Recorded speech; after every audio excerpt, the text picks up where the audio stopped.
Hello, if you're receiving this or if you're investigating this dough roller, it's one of the best pizza dough rollers out there. Thankfully, this one is a really large one. It's very wide. It rolls dough up to 19 inches, both paper thin or thick, depending on your preference. Now, setup is a very important part. Now, if you have a bull nose on your counter or on your table, you really don't need to worry about this part. But if you don't have that thick of a bull nose, or if you can't clamp these down particularly well, do the best you can with one, or you could actually invert the holders. Spin it up so the spindle is at the top, so you have a little bit more clearance at the bottom. I've got one each way just for demonstrative purposes, but we want to show you how it's done. Now, the second thing I want to show you as a tip is when you put the crank on, it slides on. What we like to do is we like to put an elastic on there.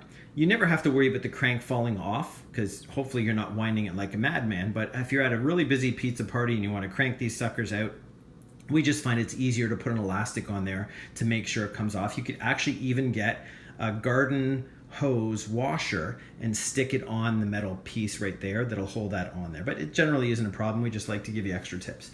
Now, the next thing we like to do is we like to put a little bit of parchment paper out the front to catch any flour that happens to fall off the pizza as you're feeding it into the dough rollers. But we also like to make sure that we have parchment paper back here just to make it easier to clean up.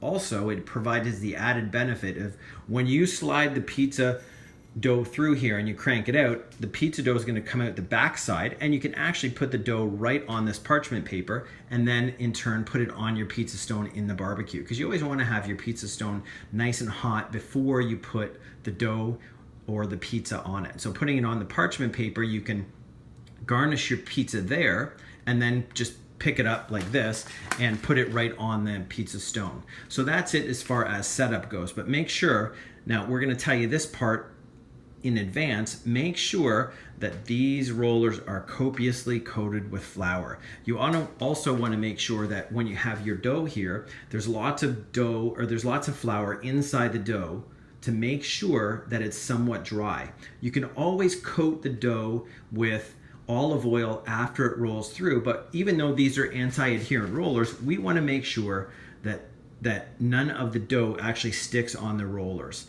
So we're going to proceed on to our next step in just a moment.